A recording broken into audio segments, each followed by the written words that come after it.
The previous decade was one dominated by a culture of conformity. The 60s saw the rise in the prominence of the rejection of these gender norms.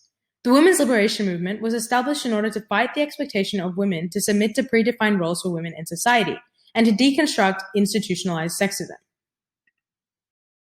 The movement was mainly based in the US and other industrialized nations. Coinciding with and being recognized as the second wave of feminism, the movement began in the 60s but progressed late into the 70s and 80s. Before the movement, women were expected to be subservient to men. Their purpose lied in raising a family and making good coffee. These sexist attitudes toward women were normalized and accepted. Your awful coffee with my steaks. Oh, Mrs. Olson, he's always crabbing about my coffee. I could cry. The movement led to notable successes and changes in the 60s. Women were given equal access to education. This saw a significant rise in female college attendances. Enrollment increased by 81% by 1969 for 20 to 24-year-olds. Additionally, programs for women's studies were established in colleges and universities across America.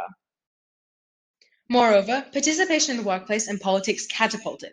The Equal Employment Opportunity Commission in 1965 was a civil rights act which ensured equal opportunity and the prohibition of discrimination on the basis of sex.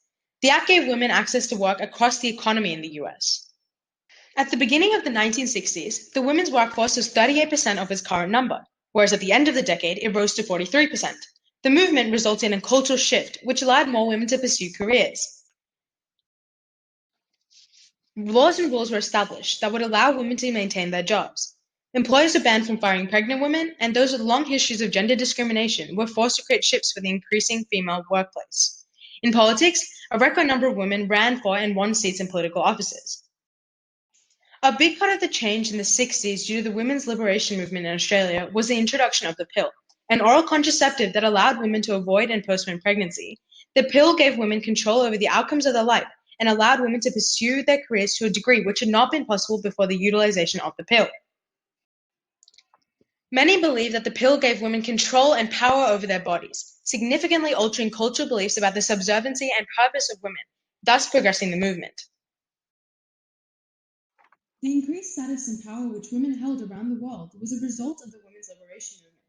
The 60s was a time of significant change. The movement led to a huge cultural shift, consequently changing the lives of millions of women and opening doors previously shut to them.